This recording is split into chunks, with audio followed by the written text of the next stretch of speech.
ശാസ്ത്രീയ അഥർവവേദ പഠനം ക്ലാസ് 145. ഇന്ന് നമ്മൾ നോക്കുന്നത് കാണ്ഡം 5 അനുവാകം 6 സൂക്തം 28. ഇത് ജ്യോതിഷവുമായിട്ട് ബന്ധപ്പെട്ട കാര്യങ്ങളാണ്. ഗ്രഹങ്ങൾ നമ്മളെ പല വിധത്തിൽ സ്വാധീനിക്കുന്നു.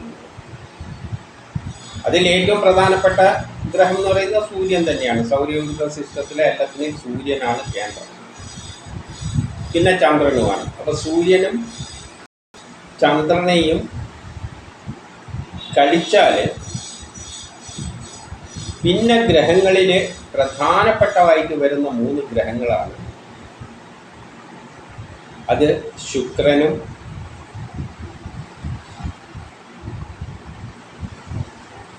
ശനിയും വ്യാഴനുമാണ്.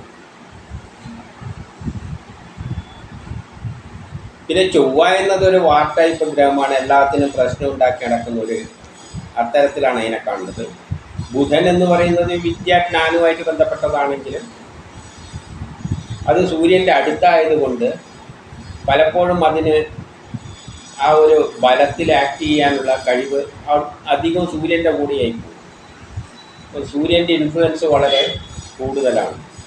അതുകൊണ്ട് അതിൻ്റേതായ ഗുണങ്ങൾ കാണിക്കാൻ കുറച്ച് ചില സമയം അധിക സമയം പറ്റില്ല. അതുകൊണ്ട് പ്രധാനപ്പെട്ട 3 ഗ്രഹങ്ങൾ ശുക്രനും വ്യാഴനും ശനിയുമാണ്.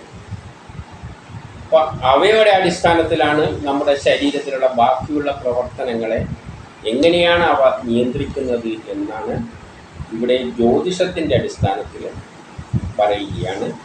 അപ്പം നമുക്ക് സൂക്തത്തിലേക്ക് വരാം. ഹരി ഓം. അഥർവവേദം കാണ്ഡം 5 അനുവാകം 6 സൂക്തം 28.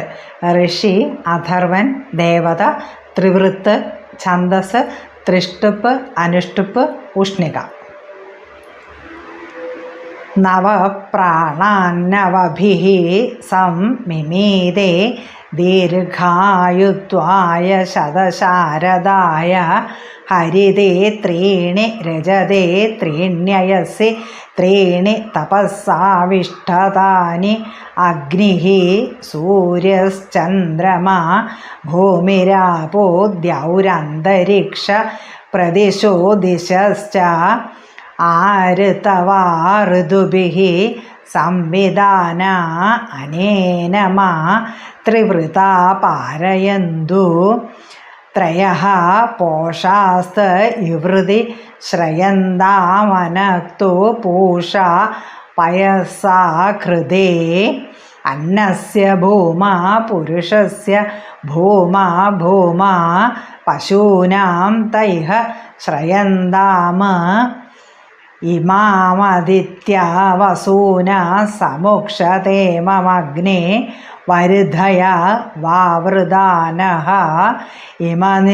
ഇമമിനിന്ദ്ര സംസൃജ വീര്യേണാസ്മിൻ ത്രിവൃച്ഛയത പോഷയിഷ്ണുഃ ഭൂമിഷ്ട്വാ പാതു ഹരിതേന വിശ്വഭൃദഗ്നിഃ പിപരത്വയസാ സജോഷാഃ വീരുദ്ഭിഷ്ടേ ആരുജനം സംവിധാനം ദക്ഷം ദദാതു സുമനസ്യ മാനം ത്രധാജാതം ജന്മനേദം ഹിരണ്യമഗ്നേരേകം പ്രിയതമം ബഭൂവ സോമസ്യൈകം ഹിംസിതസ്യ പരാപതത് അപാമേകം വേദസാം രേത ആഹൂസ്തത് തേ ഹിരണ്യം ത്രിവൃതസ്ത്വായുഷേ ത്ര്യായുഷം ജമദേഗ്നേഃ കശ്യപസ്യ ത്രായുഷം ത്രേധാമൃതസ്യ ചക്ഷണം ത്രീണ്യായുംഷി തേ അകരം ത്രയഃ സുപർണാസ്ത്രിവൃതാ യഥായഗ്നേ കാക്ഷരമപി സംഭൂയ ചക്രാഃ പ്രത്യൗഹൻ മൃത്യുമമൃതേന സാകമന്തരിദധാന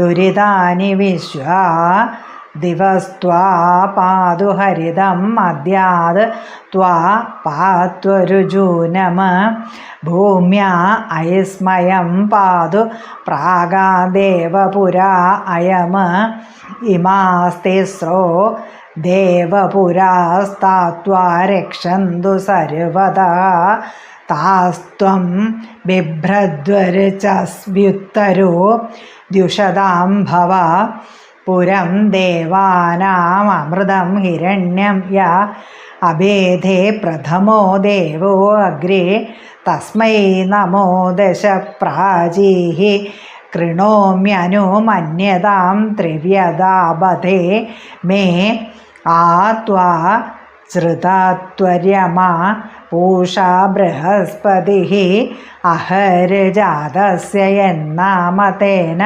ത്വാദേ ഛൃതാമസി ഋതുഭിഷ്ട്വാരതവൈരായുഷേ ബരിചസേ ത്വാ സംവത്സരസ്യ തേജസാ തേന സംഹനോ കൃണ്മസി ഹൃദാദുല്ലുപ്തം മധുനാ സമയക്തം ഭൂമിന്ദ്ര്യഹമച്യുതം പാരയിഷ്ണു ദിന്ദനത്സപത്നാനധരാംശ കൃണ്വദാമാ രോഹമഹദേ സൗഭഗായ. ഭാവാർത്ഥം: ആയുസ് വർദ്ധിപ്പിക്കാനായിട്ട് 9 പ്രാണങ്ങളെയും 3ആയിട്ട് തരംതിരിക്കുന്നു. ഇതിൽ സ്വർണം, വെള്ളി, ഇരുമ്പ് എന്നിവയുടെ ഗുണത്തോടുകൂടിയ ഇഴകളുണ്ട്. ഈ കർമ്മങ്ങളുടെ സഹായത്താൽ അഗ്നി, ചന്ദ്രൻ, സൂര്യൻ, പൃഥ്വി, ജലം, ആകാശം, അന്തരീക്ഷം, ദിക്കുകളും ഉപദിക്കുകളും ഋതുക്കളും ഈ ത്രിഗുണത്താൽ 3 പുരികളെയും കൈവരിക്കുകയും സൂര്യനിലൂടെ ഘൃതത്തെയും ക്ഷീരത്തെയും ഉപയോഗിച്ച് കർമ്മങ്ങളെ പവിത്രീകരിക്കുകയും ചെയ്യുന്നു. അതിലൂടെ അന്നം, പുരുഷൻ, മൃഗങ്ങൾ എന്നിവ വർദ്ധിക്കണം. അതിലൂടെ അവയും നമുക്ക് ആശ്രയമായിട്ട് തീരണം. ആദിത്യൻ ധനവും അഗ്നി വളർച്ചയും ഇന്ദ്രൻ വീര്യവും ഈ ബാലന് നൽകണം. സ്വർണം കൊണ്ട് ഭൂമിയും ലോഹം കൊണ്ട് അഗ്നിയും ലതകളിലെ ജലവും രൂപവും അവന് ബലവും നൽകുക. ഇങ്ങനെ 3 രീതിയിലാണ് ഈ ലോഹങ്ങൾ ഉൽപ്പന്നമായിരിക്കുന്നത്. ഈ ലോഹങ്ങളുടെ ജനനം അഗ്നിക്ക് പ്രിയങ്കരമെങ്കിലും സോമനാൽ മർദ്ദിക്കപ്പെട്ടതിനാൽ ജലത്തിൻ്റെ വീര്യരൂപമായിട്ട് കാണുന്നു. ഈ ത്രിവൃത്തത്തിൽ സ്വർണം ആയുസ് വർദ്ധിപ്പിക്കട്ടെ, ബാല്യം, താരുണ്യം, വാർദ്ധക്യം എന്നീ 3ഉം ജമദഗ്നിയുടെയും കശ്യപൻ്റെയും 3 ആയുസ്സുകളാകുന്നു. അമരത്വത്തിൻ്റെ പ്രതീകമായ ആയുസ് ഞാൻ നിന്നിലേക്ക് പ്രവഹിപ്പിക്കുന്നു. ഈ 3 ഗുണങ്ങളും ഏകീകരിക്കുമ്പോൾ സമസ്ത പാപങ്ങളും അദൃശ്യമാകും. അതുവഴി മൃത്യുവെ മറികടക്കുന്നു. സ്വർണം ഉപരിലോകത്തിൽ നിന്നും രക്ഷിക്കുന്നു. മധ്യലോകത്തിൽ നിന്നും വെള്ളി മറുകര കടത്തുന്നു. ഭൂമിയിൽ നിന്നും ഇരുമ്പ് മറുകര കടത്തട്ടെ. ഇതിലൂടെ ദേവനഗരി പ്രാപിക്കുന്നു. ഇതോടെ ശത്രുനാശം സംഭവിക്കും. സ്വർണത്തിൻ്റെ ദേവനെ ഞാൻ 10 പ്രാവശ്യം സ്തുതിക്കുന്നു. അതിലൂടെ ത്രിവ്രതത്തിനെയും ബന്ധനത്തിലാക്കുവാൻ നിനക്ക് ആകട്ടെ. ആര്യമാനും ബൃഹസ്പതിയും പുഷാവും നിന്നെ ബന്ധനത്തിലാക്കുന്നു. ബ്രഹ്മചാരി, ആയുസ്, തേജസ് എന്നിവയുടെ പ്രാപ്തിക്കായിട്ട് ഋതുക്കൾ, മാസങ്ങൾ, സംവത്സരങ്ങൾ എന്നിവയുടെ നാഥനായ സൂര്യനുമായിട്ട് താതാത്മ്യം പ്രാപിക്കുക. അതിലൂടെ ശത്രുക്കളെ വലിച്ചു കീറി എന്നിൽ അവസ്ഥിതനാകുക. ആയുസ് വർദ്ധിപ്പിക്കുവാനായി 9 പ്രാണങ്ങളെയും 3ആയി തരംതിരിക്കുന്നു. നമ്മളെ ശരീരത്തിൽ പ്രധാനപ്പെട്ട 9 പ്രാണങ്ങളിൽ എന്ന് പറഞ്ഞാൽ നാഡിയിലൂടെ സഞ്ചരിക്കുന്ന, നമ്മളെ നിയന്ത്രിക്കുന്ന പൾസുകളാണ്. ഇലക്ട്രോ കെമിക്കൽ പൾസസ് എല്ലാം നാഡികളിലൂടെയാണ് സഞ്ചരിക്കുന്നത്. അവയാണ് പ്രധാന ഗ്രന്ഥികളെയും നമ്മുടെ ശരീരത്തിൻ്റെ എല്ലാ പ്രവർത്തനങ്ങളെയും നാഡികളിലൂടെയാണ്, സിഗ്നൽ സിസ്റ്റത്തിലൂടെയാണ് നിയന്ത്രിക്കുന്നത്. അതിൽ പ്രധാനപ്പെട്ട 9 നാഡികളുണ്ട്. അതിൽ സഞ്ചരിക്കുന്ന ആ സിഗ്നൽ സിസ്റ്റത്തെയാണ് പ്രാണങ്ങൾ എന്ന് പറയുന്നത്. ഇതെല്ലാം ഗ്രഹങ്ങളുമായി ബന്ധപ്പെട്ടാണ് കിടക്കുന്നത്. അങ്ങനെ നമ്മളെ നിയന്ത്രിക്കുന്ന 9 പ്രാണങ്ങളെ 3ആയിട്ട് തരംതിരിച്ചിട്ട് 3 ഗ്രഹങ്ങളാണ് അവയുടെ ആധിപത്യം കൊടുത്തിരിക്കുന്നത്. അത് 3ആയി തരംതിരിക്കുന്നു. ഇതിൽ സ്വർണം, വെള്ളി, ഇരുമ്പ് എന്നിവയുടെ ഗുണങ്ങളോടുകൂടിയ ഇഴകളുണ്ട്. സ്വർണം, വെള്ളി, ഇരുമ്പ് എന്നിവയുടെ ഗുണങ്ങളോടുകൂടിയ, അത്തരം ഗുണം എന്ന് പറയുമ്പോൾ സ്വർണത്തിൻ്റെ ആണ് ഏറ്റവും കൂടുതൽ പ്രാധാന്യം, പിന്നെ വെള്ളിയാണ്, പിന്നെ ഇരുമ്പാണ്. അപ്പം ആ പ്രാധാന്യമനുസരിച്ച് സ്വർണം എന്നതുകൊണ്ട് ചിന്തിക്കേണ്ടത് വ്യാഴഗ്രഹത്തെയാണ്. വെള്ളി കൊണ്ട് ചിന്തിക്കുന്നത് ജ്യോതിഷപ്രകാരം ശുക്രനാണ്. ഇരുമ്പ് കൊണ്ട് ചിന്തിക്കുന്നത് ശനിയാണ്. അപ്പം സ്വർണം, വെള്ളി, ഇരുമ്പ് എന്ന് പറയുമ്പോൾ ഏറ്റവും നമ്മുടെ പ്രവർത്തനങ്ങളെ നല്ല നിലയിൽ സ്വാധീനിക്കുന്ന ഗ്രഹം വ്യാഴം തന്നെയാണ്. വ്യാഴം ജാതകത്തിൽ പ്രബലമാണെങ്കിൽ നമ്മുടെ മറ്റുള്ള ഗ്രഹങ്ങൾ ഉണ്ടാക്കുന്ന പ്രശ്നങ്ങളെല്ലാം ഒരു പരിധി വരെ വ്യാഴഗ്രഹം ദോഷങ്ങളില്ലാതെ ചെയ്യും. മറ്റ് ഗ്രഹങ്ങൾ ഉണ്ടാക്കുന്ന ദോഷങ്ങളെ നിർവീര്യമാക്കാൻ വ്യാഴന് കഴിവുണ്ട്. അപ്പം വ്യാഴം പ്രബലമാണെങ്കിൽ നമ്മളുടെ എല്ലാ ഗുണങ്ങളും വർദ്ധിച്ചു. രണ്ടാമത്തത് വെള്ളിയാണ്. വെള്ളി എന്ന് പറയുന്നത് നമ്മുടെ ഭൗതിക ലോകത്തിൽ സുഖത്തിൻ്റെ പിന്നാലെ ഓടുന്നതിനുള്ള നമ്മുടെ താല്പര്യമെല്ലാം, ഭൗതിക സുഖങ്ങളെല്ലാം വെള്ളിഗ്രഹവുമായിട്ട് ശുക്രനുമായിട്ട് ബന്ധിപ്പിച്ചിട്ടാണുള്ളത്. അതുകൊണ്ടാണ് ശുക്രദശ എന്നെല്ലാം നമ്മൾ ചിന്തിക്കുന്നത്. ശുക്രദശയാണ് എന്ന് പറയുമ്പോൾ സൗഭാഗ്യം, എല്ലാ ഐശ്വര്യങ്ങളും, നമ്മൾ സുഖത്തിൻ്റെ പിന്നാലെ പോവുകയാണ്. അപ്പോൾ സുഖത്തിൻ്റെ പിന്നാലെ പോകുമ്പോഴുള്ള ഒരു കുഴപ്പം എന്താണെന്ന് വെച്ചാൽ നമ്മൾ സത്യങ്ങളെ തിരിച്ചറിയാനും ഒരു ജീവിതത്തിലെ യാഥാർത്ഥ്യങ്ങളെ തിരിച്ചറിയാനൊന്നും പറ്റില്ല. അങ്ങനെ സൂചിച്ച് നടക്കും.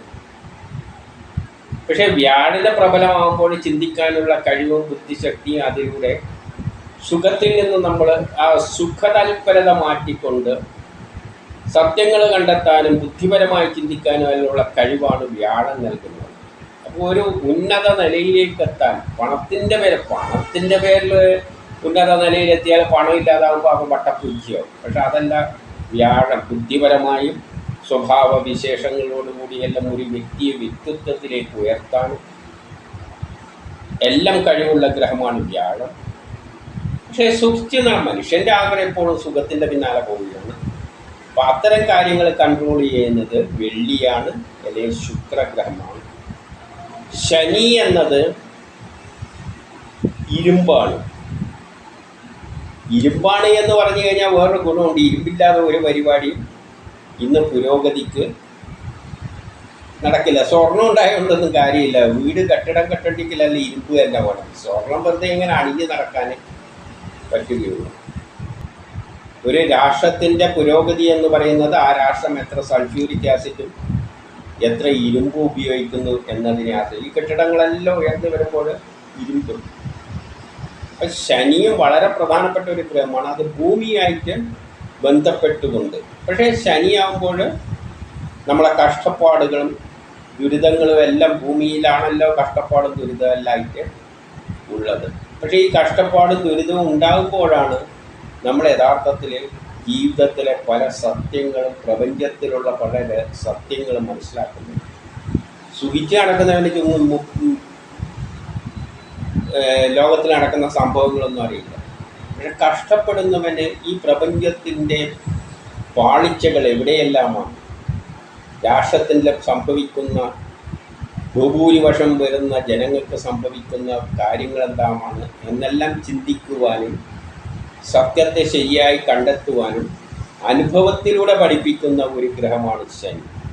വ്യാഴം ബുദ്ധിശക്തി കൊണ്ട് നോക്കി മനസ്സിലാക്കുമ്പോൾ ശനി സ്വയം അനുഭവത്തിലൂടെ കഷ്ടത്തെയും ദാരിദ്ര്യം എല്ലാം കൊണ്ട് കഷ്ടപ്പെടുമ്പോഴാണ് നമ്മൾ ലോകത്തിൻ്റെ അവസ്ഥ, നമ്മളെപ്പോലെ എത്രയോ പേര് ഇതേപോലെ ഉണ്ട് എന്നുള്ള സത്യമെല്ലാം മനസ്സിലാക്കിയിട്ട് കാര്യങ്ങളെ അനുഭവത്തിൽ നിന്ന് സത്യം തിരിച്ചറിയാൻ, ഇതിൻ്റെ പിന്നിലുള്ള പാളിച്ച് എവിടെയാണെന്നെല്ലാം അവനിരുന്ന് ചിന്തിക്കും. അതുകൊണ്ടാണ് ശനിയാണ് പ്രധാനപ്പെട്ട അനുഭവത്തിലൂടെയുള്ള ഒരു ഫലം നമുക്ക് നൽകുന്നത്. സത്യം തിരിച്ചറിയാൻ സഹായിക്കുന്നത് ശനിയാണെങ്കിൽ, ഇരുമ്പാണെങ്കിൽ സ്വർണം, അല്ലെങ്കിൽ വ്യാഴം ബുദ്ധിശക്തിയോടുകൂടി അവൻ തിരിച്ചറിയുന്നു. എന്നാൽ ശുക്രൻ വെള്ളിയാണെങ്കിൽ സുഖിച്ച് നടക്കുന്നവരാണ്. അവർക്ക് കാര്യം അവരങ്ങ് തിന്നും കുടിച്ചും നടക്കും. അത്ര തന്നെ കുബേരൻ്റെ കൂട്ടത്തിൽ. അപ്പം ഇങ്ങനെ 3 തരത്തിലാണ് ഗ്രഹങ്ങൾ നമ്മുടെ നാഡികളിലൂടെ ഇത്തരം അവയവങ്ങളെയും ബുദ്ധിശക്തിയെയും കർമ്മശക്തിയെല്ലാം നിയന്ത്രിക്കുന്നത്. ഈ കർമ്മങ്ങളുടെ സഹായത്താൽ, അപ്പോൾ പറയുന്ന ഈ കർമ്മങ്ങളുടെ ഇതാണ് നമ്മളെ കർമ്മത്തിലേക്ക് പ്രേരിപ്പിക്കുന്നത്. ബുദ്ധിയിലൂടെ നമ്മൾ കർമ്മങ്ങളിലേക്ക് പോകും, അനുഭവത്തിൻ്റെ വെളിച്ചത്തിൽ നമ്മൾ കർമ്മത്തിലേക്ക് പോകും. തിന്നു കുടിച്ച് നടക്കുന്നവർ അങ്ങനെയും അതിനനുസരിച്ചുള്ള കർമ്മങ്ങളും ചെയ്തു നടക്കും. ഈ കർമ്മങ്ങളുടെ സഹായത്താൽ അഗ്നി കർമ്മം ചെയ്യേണ്ടിക്ക് അപ്പം നമ്മൾ ആരെ ആശ്രയിക്കും? അഗ്നിയെ, ഊർജത്തെ.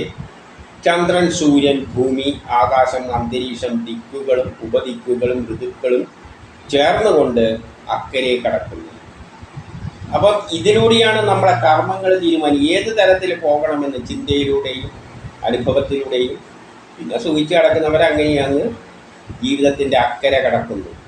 ഏതിലൂടെയെല്ലാം പോകുന്നത്? ചന്ദ്രനും സൂര്യനും എല്ലാം അതിനെ നമ്മളെ നയിച്ചു കൊണ്ടുപോകുന്നുണ്ട്. ഋതുക്കൾ ഉണ്ടാകുന്നുണ്ട്. ഋതുക്കൾക്കനുസരിച്ച് നമ്മൾ കർമ്മങ്ങൾ ചെയ്യും. ദിക്കുകൾക്കനുസരിച്ച് എല്ലാം നമ്മൾ കർമ്മങ്ങൾ ചെയ്തിട്ട് ജീവിതത്തിൻ്റെ അക്കരെ കടക്കുക എന്ന് പറഞ്ഞാൽ നമ്മൾ ജനിച്ചാൽ നമ്മൾ കർമ്മം ചെയ്യാൻ വേണ്ടിയാണ് ജനിക്കുന്നത്. ആ കർമ്മങ്ങളെല്ലാം നമ്മൾ എന്താണോ നമുക്ക് വിധിച്ചിട്ടുള്ള കർമ്മം സൂചിച്ച് അങ്ങനെ നിന്ന് അടക്കുകയാണെങ്കിൽ അതുവഴി അടക്കും. ചിന്തിച്ച് അതിനനുസരിച്ചിട്ടുള്ള നിലയിൽ പോവുകയാണെങ്കിൽ അത്തരത്തിൽ അനുഭവത്തിലൂടെ പ്രതിബന്ധങ്ങളെയെല്ലാം നേരിട്ട് കൊണ്ടാണെങ്കിൽ ശനിയുടെ പിൻഫലത്തോടു കൂടിയാണ് അവ മുന്നോട്ടേക്ക് നീങ്ങുന്നത്. ഈ ത്രിഗുണത്താൽ 3 പുരികളെയും അതാണ് 3 പുരങ്ങൾ. ഈ ത്രിഗുണത്താൽ ഇത് 3 ഗുണങ്ങൾ ഈ 3 ഗ്രഹങ്ങളുമായിട്ടാണ് ബന്ധിപ്പിച്ച് നമ്മളെ കർമ്മത്തിലേക്ക് നയിക്കുന്നത്. സത്വ, രജോ, തമോ ഗുണങ്ങളുണ്ട്. രജോ ഗുണക്കാർ ആക്റ്റീവായിട്ട് എന്തിനും ഇറങ്ങി തിരിച്ച് നടക്കും. സാത്വഗുണം ഉള്ളതിൽ തന്നെ തിന്നും കുടിച്ച് നടക്കുന്ന പാർട്ടികളാണ്. ഉള്ള അവസ്ഥയിൽ ഇത് മതി, ഇങ്ങനെ അങ്ങ് ജീവിച്ചു പോയാൽ മതി എന്നും പറഞ്ഞ് നടക്കുന്നതാണ് സത്വഗുണം. അവർക്കൊരു മാറ്റമൊന്നും ആവശ്യമില്ല. തമോ ഗുണം എന്ന് പറഞ്ഞാൽ നേരെ എതിര് തിരിച്ച് നടക്കുന്നവരാണ്. അപ്പോൾ ഈ 3 വഴികളെയും 3 പുരങ്ങളെയും കൈവരിക്കും. ഈ ഗ്രഹങ്ങളിലൂടെയാണ് നമ്മൾ ഏത് വഴിയിലൂടെ പോകണമെന്ന് തീരുമാനിക്കുന്നത്. സൂര്യനോടെ കൃതത്തെയും ക്ഷീരങ്ങളെയും ഉപയോഗിച്ച് കർമ്മങ്ങളെ പവിത്രീകരിക്കുന്നു. സൂര്യനാണ് നമ്മളെല്ലാം. അപ്പം ഈ ഗ്രഹങ്ങൾ 3 ഇത്തരം കാര്യങ്ങളിലൂടെ നമ്മളെ നയിക്കുമ്പോൾ ഏത് രീതിയിൽ പോകണമെന്ന് ഈ 3 ഗ്രഹങ്ങൾ തീരുമാനിക്കുമ്പോൾ സൂര്യനാണ് അതിൻ്റെ നേതാവായി നിന്നുകൊണ്ട് നമ്മളെ മുന്നോട്ടേക്ക് നയിക്കുന്നത്. കൃതങ്ങളും ക്ഷീരങ്ങളെല്ലാം ഉപയോഗിച്ച്, അതായത് പ്രപഞ്ചത്തിലെ വിഭവങ്ങളെല്ലാം ഉപയോഗിച്ചുകൊണ്ട് നമ്മൾ കർമ്മം ചെയ്യുന്നു. അതിലൂടെ നമ്മളെ കർമ്മങ്ങളെ പവിത്രീകരിക്കുന്നു. അതിലൂടെ അന്നം, പുരുഷൻ, മൃഗങ്ങൾ എന്നിവ വർദ്ധിക്കണം. അതിലൂടെയാണ് നമ്മൾ പലതും ഉൽപ്പാദിപ്പിക്കുന്നത്. അന്നം എന്ന് പറയുന്നത് എന്ത് ഉൽപ്പാദിപ്പിക്കുന്നു? ഇപ്പോൾ ടി വിയും റേഡിയോ ഉണ്ടാക്കുന്നതല്ല അന്നം തന്നെയാണ്. ഉൽപ്പാദനം എന്ന നിലയിൽ, പ്രൊഡക്റ്റ് എന്ന നിലയിൽ കാണുന്നു. പുരുഷൻ, മൃഗങ്ങൾ എന്നിവയെല്ലാം കുട്ടികളുണ്ടാകും. മൃഗങ്ങളെയെല്ലാം പരിപാലിച്ച് സംരക്ഷിച്ചു പോകും. ഇങ്ങനെയെല്ലാം പോകും. അപ്പോൾ ഈ 3 ഗ്രഹങ്ങൾ 3 സ്വഭാവ വിശേഷത്തിലൂടെയാണ് നമ്മളെ നയിച്ചു കൊണ്ടുപോകുന്നത്. നയിക്കുന്നത് സൂര്യനും ചന്ദ്രനുമെല്ലാം തന്നെ. അവയിലൂടെ അവയും നമുക്ക് ആശ്രയമായി തീരണം. അതിലൂടെ നമ്മൾ എന്ത് പറ്റുന്നുണ്ട്? ഇവയുമായിട്ടെല്ലാം നമ്മൾ ബന്ധം സ്ഥാപിച്ച ഒരു സമൂഹ ജീവിയായിട്ടാണ് നമ്മൾ അവയെല്ലാം ആശ്രയിച്ചു കൊണ്ടാണ് സമൂഹത്തിൽ ജീവിക്കേണ്ടത്. ആദിത്യൻ ധനം നൽകും, അഗ്നി വളർച്ച നൽകും, ഇന്ദ്രൻ വീര്യവും ഈ ബാലന് നൽകണം. അപ്പോൾ ഒരു കുട്ടി ജനിക്കുമ്പോൾ ആദിത്യൻ ധനവും അഗ്നി വളർച്ചയും ഊർജത്തിലൂടെയാണ് വളരുന്നത്, കർമ്മങ്ങൾ ചെയ്യുന്നത്. ഇന്ദ്രൻ വീര്യം, അവൻ്റെ കർമ്മത്തിനെല്ലാം ഇന്ദ്രനും കൂടി, എന്ത് കർമ്മം ചെയ്യുമ്പോഴും ഇന്ദ്രൻ കൂടെ കാണും. സൂര്യനും ചന്ദ്രനും എല്ലാം നയിച്ചു കൊണ്ടുപോകുന്നത്. നമ്മുടെ സ്വഭാവങ്ങൾ ഏത് തരത്തിൽ മുന്നോട്ടേക്ക് പോകണം, ചിന്തകരായി ലോകത്തിലെ സത്യങ്ങളെല്ലാം തിരിച്ചറിഞ്ഞുകൊണ്ട് ധർമ്മത്തിൻ്റെ അടിസ്ഥാനത്തിൽ മുന്നിട്ട് പോകുന്നവരുടെ ജാതകത്തിൽ വ്യാഴം പ്രബലമായിരിക്കും. ആ വ്യാഴം നടക്കുന്ന നാഡികളിലൂടെ പ്രവഹിക്കുന്ന സിഗ്നൽ സിസ്റ്റം നമ്മളെ അത്രയും ആക്റ്റീവാക്കും. നമ്മളെ ധർമ്മത്തിനനുസരിച്ച് ചിന്തിച്ച് ബുദ്ധിപരമായിട്ട് ധീരരായിട്ട് മുന്നോട്ടേക്ക് പോകും. ശനിയാണ് പ്രബലമെങ്കിൽ കുറേ കഷ്ടപ്പെടും.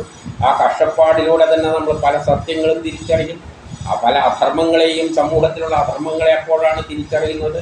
അപ്പോൾ അതിൻ്റെ അടിസ്ഥാനത്തിൽ നമ്മൾ എന്ത് ചെയ്യും, ആ അധർമ്മത്തിനെതിരായിട്ട് പോരാടിക്കൊണ്ട് നമ്മൾ ആ വഴിയിലൂടെയും മുന്നോട്ടേക്ക് പോകും. എന്നാൽ ശുക്രനാണ് പ്രബലമെങ്കിൽ തിന്നും കുടിച്ച് അങ്ങനെ കുബേരനെ പോലെ അങ്ങനെ തിന്നും കുടിച്ചു ഉറങ്ങുകയും അങ്ങനെ കഴിച്ചു.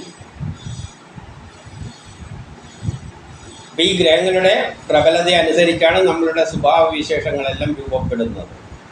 അതിനനുസരിച്ചാണ് ഗ്രഹങ്ങൾ, സൂര്യനും ചന്ദ്രനും എല്ലാം നമ്മൾ നയിച്ചുകൊണ്ട് ഈ ലോകത്തിലൂടെ ത്രിഗുണങ്ങളുടെ അടിസ്ഥാനത്തിൽ ഒന്നിക്ക് രജോ ഗുണം കൂടിയിരിക്കും.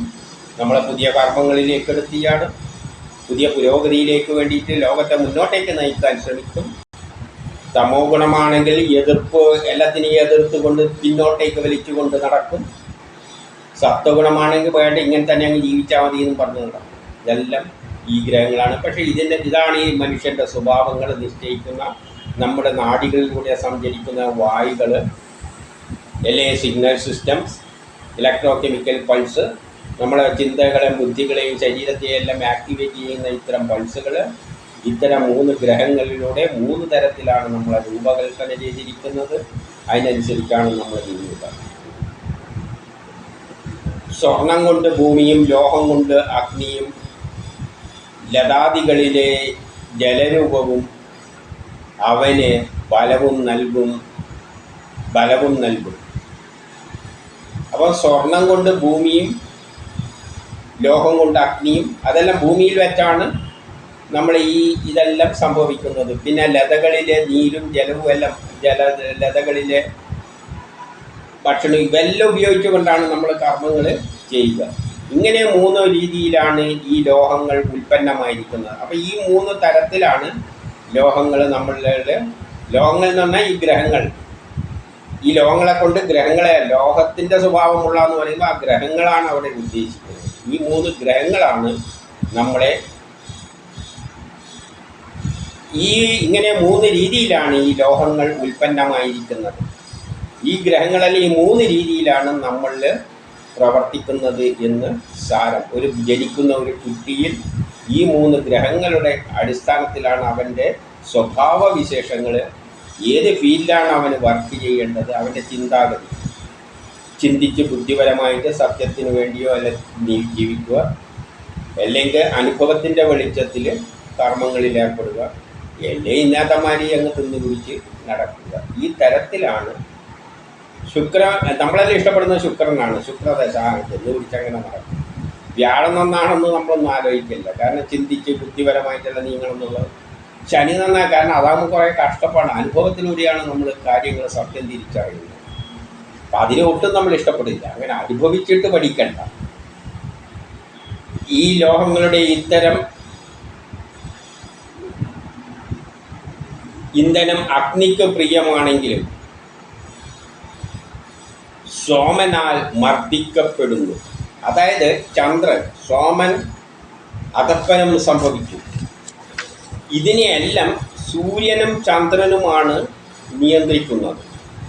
ഈ 3 തീരുമാനിക്കുന്നുണ്ടെങ്കിലും അതിൻ്റെ മുകളിൽ നിൽക്കുന്ന പ്രധാനപ്പെട്ട 2 സൂര്യനും ചന്ദ്രനുമാണ്.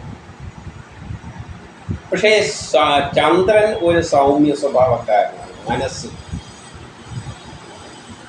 അപ്പം സോമനാൽ അധപ്പതനം സംഭവിച്ചു. അപ്പം ചന്ദ്രൻ നമ്മളെ മനസ്സിൻ്റെ കാരകത്വം സോമനാൽ മർദ്ദിക്കപ്പെടുന്നതിനാൽ അധപ്പതനം സംഭവിക്കും. ഇതിൻ്റെ തലപ്പത്ത് സൂര്യനെയും ചന്ദ്രനെയാണ് വെച്ചിരിക്കുന്നത്. അവരാണ് ദ്വയമായിട്ട് അടിസ്ഥാനമാകുന്ന രാജാവാണെങ്കിൽ മറ്റേ രാജ്ഞിയാവും, അച്ഛനാണെങ്കിൽ മറ്റേ അമ്മ, ഇങ്ങനെയെല്ലാം അവരെ കീഴിലാണ് ഇതിലെല്ലാം വർക്ക് ചെയ്യുന്നത്. അപ്പം ചന്ദ്രൻ കുറേ മനസ്സിൻ്റെ ആധിപത്യം കൊടുത്തത് കൊണ്ട് നമ്മൾ എന്ത് പ്രവർത്തിക്കുന്നതും ചന്ദ്രൻ്റെ അടിസ്ഥാനത്താണ്. അപ്പം ചന്ദ്രൻ എന്ത് ചെയ്യുന്നുണ്ട്, ഇതിനെ അധപ്പതനം സംഭവിക്കുന്നത്. ചന്ദ്രൻ ഒരു മനസ്സിൽ സൗമ്യ സ്വഭാവമുള്ളൊരു ഗ്രഹമാണ്. ശുക്രൻ്റെ സ്വഭാവത്തോട് അടുത്തതാണ് ചന്ദ്രൻ. അതുകൊണ്ട് ഈ ഗുണങ്ങളെയെല്ലാം ഒരു പരിധി വരെ ചന്ദ്രൻ എന്ത് ചെയ്യുന്നുണ്ട്, മയപ്പെടുത്തിയെടുക്കുന്നുണ്ട്. പക്ഷേ സൂര്യനാണെങ്കിൽ അതിനെ സ്ട്രോങ് ആക്കുന്നുണ്ട്. സൂര്യനിൻ്റെ ഇപ്പം അച്ഛനും അമ്മയാണെങ്കിൽ അച്ഛൻ കുറേ കണിശക്കാരനാണ്, അമ്മ കുറേ സൗമ്യമാണെങ്കിൽ കുട്ടികളെന്തെങ്കിലും കാര്യം നടാൻ അമ്മേൻ്റെ അടുത്തായില്ലോ, അമ്മയിലൂടെയാണ് അച്ഛനെ സ്വാധീനിക്കാൻ ശ്രമിക്കുന്നത്. ആ ഒരു സ്വഭാവമാണ് ഇവിടെ ചന്ദ്രനുള്ളത്. സൂര്യനെ എപ്പോഴും ആ ഒരു രാജാവിൻ്റെ സ്വഭാവത്തിലാണുള്ളത്, എല്ലാത്തിനും നിയന്ത്രിക്കും. പക്ഷേ ചന്ദ്രൻ എന്ത് ചെയ്യുന്നുണ്ട്, അതിനൊരു മയം വരുത്തുന്നുണ്ട്. ചന്ദ്രൻ ഇല്ലായിരുന്നുവെങ്കിൽ നമ്മളെ പല കാര്യം ഇപ്പം അമ്മയിലൂടെയാണ് പലതും സാധിപ്പിക്കാൻ പറ്റുക.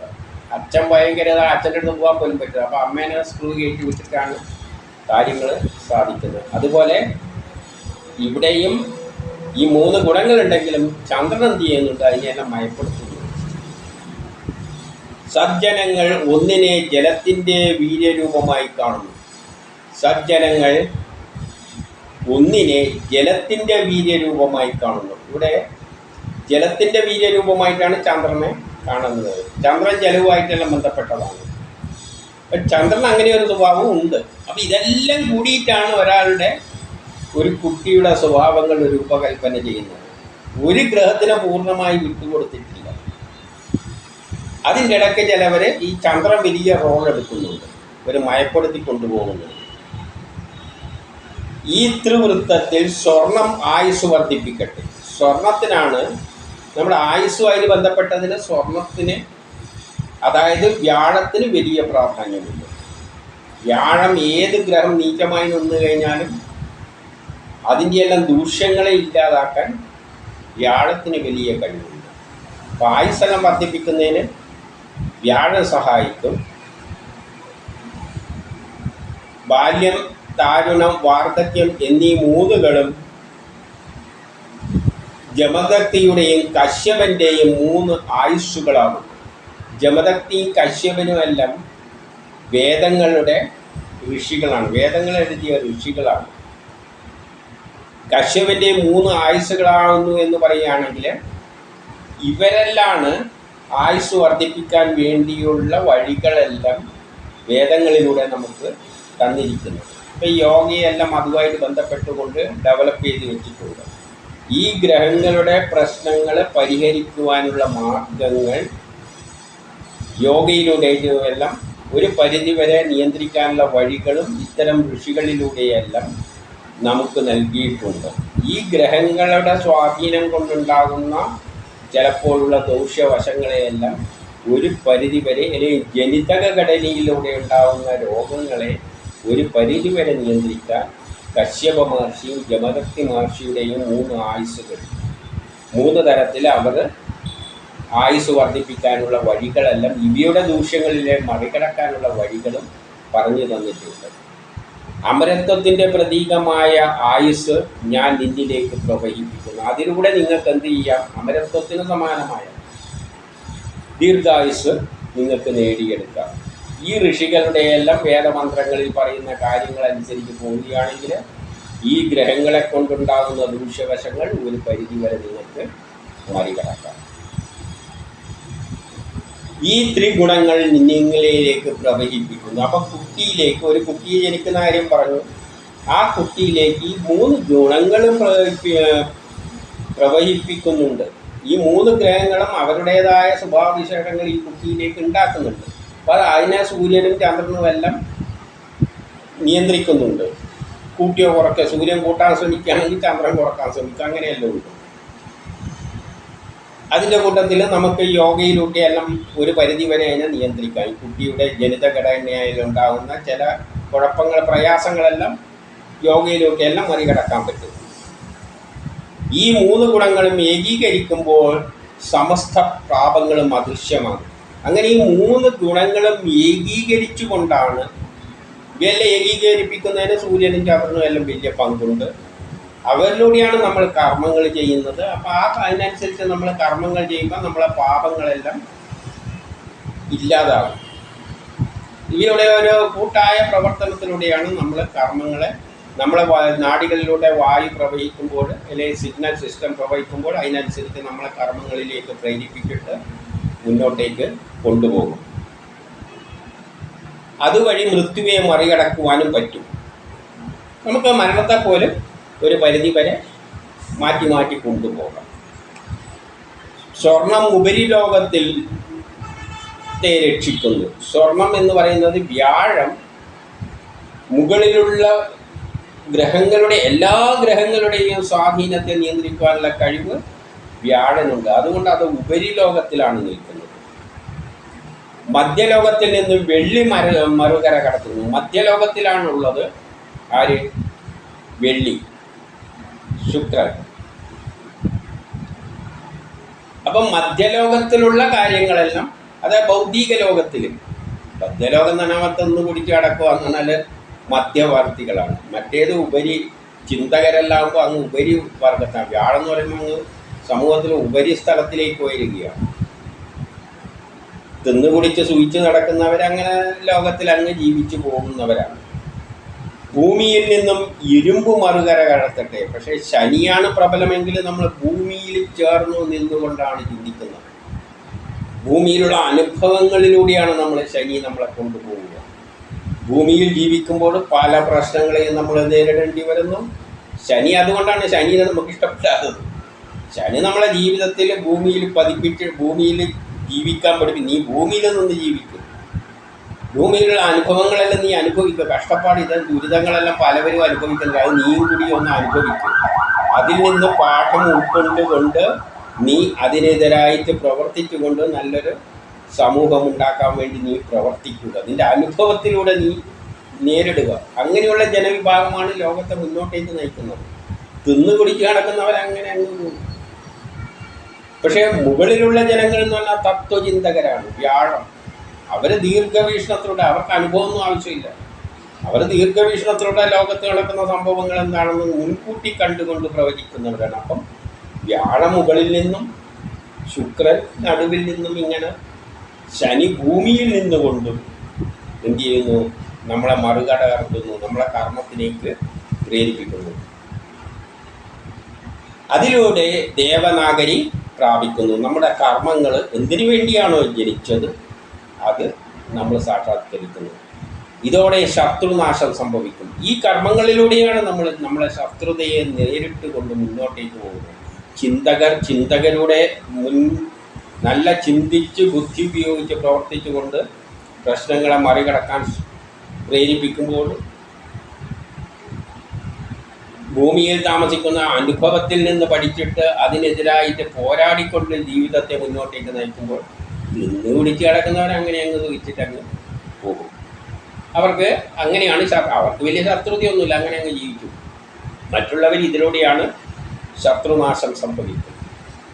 സ്വർണത്തിൻ്റെ ദേവനെയും ഞാൻ 10 പ്രാവശ്യം സ്തുതിക്കുന്നു. ഇതിൽ ഏറ്റവും അധികം പ്രവർത്തിക്കുന്നത് ഏതാണ്?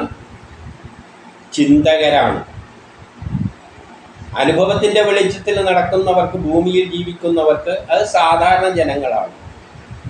അവർക്കൊരു ലിമിറ്റേഷൻസ് ഉണ്ട് പ്രവർത്തിക്കുന്നത്. പക്ഷെ ഇവരെല്ലാം നയിക്കുന്ന ചിന്തകരാണ്. നല്ല ചിന്തകരായവർ ചിന്തിച്ച് ചില ആശയങ്ങൾ അങ്ങ് പ്രചരിപ്പിക്കും. അതിനെ ഏറ്റുപിടിക്കുക ആരായിരിക്കും? ഈ താഴെയുള്ള വിഭാഗമായിരിക്കും. അതിനെ ഏറ്റുപിടിച്ചുകൊണ്ട് അതിനെ സപ്പോർട്ട് ചെയ്തുകൊണ്ട്. അപ്പോൾ സ്വർണത്തിൻ്റെ ദേവനെ, അതായത് വ്യാഴനെ ഞാൻ 10 പ്രാവശ്യം സ്തുതിക്കുന്നു. ലോകത്തിലുള്ള എല്ലാ സംഭവങ്ങളെയും മാറ്റിമറിച്ചിട്ടുള്ള ചിന്തകരും എഴുത്തുകാരുമെല്ലാമാണ്, ബുദ്ധിയുള്ളവരാണ്. അതിനെ കീഴെയുള്ള കഷ്ടപ്പെടുന്ന വിഭാഗങ്ങൾ സമൂഹത്തിൽ ഇങ്ങനെയെല്ലാം ഉണ്ട്, ഇന്ന ദൂഷ്യങ്ങളുണ്ട്, അതിനെല്ലാം പരിഹരിക്കണം. അവർ അനുഭവത്തിൽ നിന്ന് പഠിച്ചതിൻ്റെ വെളിച്ചത്തിൽ അവരും അതിനെ എതിർത്ത് ജീവിക്കുമ്പോൾ ഈ മുകളിലുള്ള ചിന്തകരുടെ ആശയങ്ങളെ പിടിച്ചുകൊണ്ടാണ് ഇവർ മുന്നോട്ടേക്ക് നീങ്ങുക. അപ്പോൾ ഏറ്റവും നമ്മൾ 10 പ്രാവശ്യം സ്തുതിക്കേണ്ടത് വ്യാഴനെയാണ്. അതിലൂടെ ത്രിവൃത്തത്തിനെയും ബന്ധനത്തിലാക്കാൻ നിനക്കാകട്ടെ. അതിലൂടെയാണ് ഈ മൂന്നിനെയും ഏകോപിപ്പിച്ചുകൊണ്ട് ബന്ധനത്തിലാക്കിക്കൊണ്ട് എനിക്ക് ലോകത്തെ മുന്നോട്ടേക്ക് നയിക്കാൻ പറ്റുന്നത്. ആര്യമാനും ബൃഹസ്പതിയും പുഷാവും നിന്നെ ബന്ധനത്തിലാക്കുന്നു. ഇതെല്ലാം വേറെ ചില പ്രേരണകൾ എന്ത് ചെയ്യുന്നുണ്ട്, നമ്മളെല്ലാം ബന്ധനത്തിലാക്കുന്നുണ്ട്. ഒരു കൂട്ടായ പ്രവർത്തനത്തിലൂടെ മാത്രമേ ലോകത്തെ മുന്നോട്ടേക്ക് നയിക്കുവാനാകുള്ളൂ. ചിന്തകന് മാത്രം ഉണ്ടായാൽ ഒന്നും നടക്കില്ല. ചിന്തകനാണെങ്കിൽ ആ ചിന്തിച്ച് അങ്ങനെ പലതും പറഞ്ഞുകൊണ്ട് കിടക്കും. കീഴെയുള്ളവനാണെങ്കിൽ അവൻ്റെ അനുഭവത്തിൽ നിന്നുള്ള കഷ്ടപ്പാടിൽ നിന്നും എല്ലാം തെറ്റ് തിരിച്ചറിഞ്ഞ് ലോകത്തെ മുന്നോട്ട് അതിനെതിരായിട്ട് പ്രതികരിച്ചു കൊണ്ട് പോകും. പക്ഷെ ഇവരുടെയെല്ലാം ഒരു കൂട്ടായ്മയുടെയും 3 വിഭാഗത്തിൻ്റെയും കൂട്ടായ്മയിലൂടെ ഈ ആര്യമാനും ബൃഹസ്പതിയും പുഷാവും എല്ലാം എന്ത് ചെയ്യുന്നു, ഈ 3 വിഭാഗത്തെയും ബന്ധനത്തിലാക്കുന്നു. ബ്രഹ്മചാരി, ആയുസ്, തേജസ് എന്നിവയുടെ പ്രാപ്തിക്കായ ഋതുക്കൾ, മാസങ്ങൾ, സംവത്സരങ്ങൾ എന്നിവയുടെ നാഥനായ സൂര്യനുമായി താതാത്മ്യം പ്രാപിക്കുന്നു. അങ്ങനെ ഇവരെ മുഴുവൻ ഈ ആര്യമാവല്ല ആരാണെന്ന് പിന്നീട് നമുക്ക് കാണാം. ഇവരെ എല്ലാം ഈ 3 കൂട്ടരെയും യോജിപ്പിക്കുന്നതിനും ഇവരെല്ലാമാണ് യോജിപ്പിക്കുമ്പോഴും ഇവരെയെല്ലാം സൂര്യൻ ഋതുക്കളുടെയും മറ്റും സൂര്യൻ ഋതുക്കൾ, മാസങ്ങൾ, സംവത്സരങ്ങൾ എന്നിവയിലൂടെ അപ്പം കാലത്തിലൂടെ സൂര്യൻ എന്ത് ചെയ്യും, ഇവരെയെല്ലാം മുന്നോട്ടേക്ക് നയിക്കും. അപ്പം ലോകം എങ്ങോട്ടേക്കാണോ പോകേണ്ടത്, വസുദേവ കുടുംബത്തിലേക്കാണ്. ബ്രഹ്മത്തിൻ്റെ ലക്ഷ്യം ഒരു സുന്ദരമായ ലോകമുണ്ടാക്കുകയാണ്, ഒരു വസുദേവ കുടുംബം. അതിലേക്കാണ് മാസങ്ങളും ദിവസങ്ങളും എല്ലാം വർഷങ്ങളും എല്ലാം നീങ്ങിക്കൊണ്ട് സൂര്യൻ കാലം മുന്നോട്ടേക്ക് പോകുന്നത്. അപ്പോൾ കാലം എന്ത് ചെയ്യും, ഈ ബന്ധനത്തിലാക്കിയ ഈ വിഭാഗങ്ങളെ എല്ലാം ചേർത്തുകൊണ്ടാണ് ആ ദിശയിലേക്ക് താതാത്മ്യം പ്രാപിച്ചിട്ടാണ് ആ ദിശയിലേക്ക് കൊണ്ടുപോകുക. അതിലൂടെ ശത്രുക്കളെ വലിച്ചു കീറി എന്നിൽ അവസ്ഥിതനാകും. അതോടുകൂടി എന്ത് പറ്റും, എല്ലാ ശത്രുതയും ആ രാജ്യത്തിലുള്ള എല്ലാ പിന്നോട്ടേക്ക് വലിക്കുന്ന, ലോകം മുന്നോട്ടേക്കാണ് പോകുന്നത്, അതിനെതിരായി നിൽക്കുന്ന എല്ലാ ശത്രുതകളെയും വലിച്ചു കീറിക്കൊണ്ട് കാലം എന്ത് ചെയ്യും, ഈ 3 വിഭാഗത്തെയും ചേർത്തുകൊണ്ടാണ് കാലം മുന്നോട്ടേക്ക് പോകുന്നത്. എവിടത്തേക്ക്, ബ്രഹ്മം എന്തിനു വേണ്ടിയാണോ ഈ പ്രപഞ്ചം സൃഷ്ടിച്ചത്, 4 യുഗത്തിലൂടെ അവസാനം സുന്ദരമായ ഒരു ലോകം, വസുദേവ കുടുംബം, എല്ലാവരും ഒരു കുടുംബത്തിലെ അംഗത്തെ പോലെ എല്ലാ ശാസ്ത്ര തത്വങ്ങളും ഉൾക്കൊണ്ടുകൊണ്ട് എല്ലാ ജ്ഞാനവും തികഞ്ഞ് എല്ലാവരും സുഖിച്ച് ജീവിക്കുന്ന ഒരു കാലഘട്ടം. അതാണ് വസുദേവ കുടുംബം, 4ാമത്തെ യുഗത്തിൻ്റെ അവസാനം. അതോടുകൂടി ആ സുന്ദര ലോകം ഉണ്ടായി. പിന്നെ അത് കച്ചവടച്ചിട്ട് പിന്നെ ഈ ആദ്യ ഈ സൈക്കിൾ ഇങ്ങനെ വട്ടത്തിൽ കറങ്ങിക്കൊണ്ടേ ഇരിക്കും.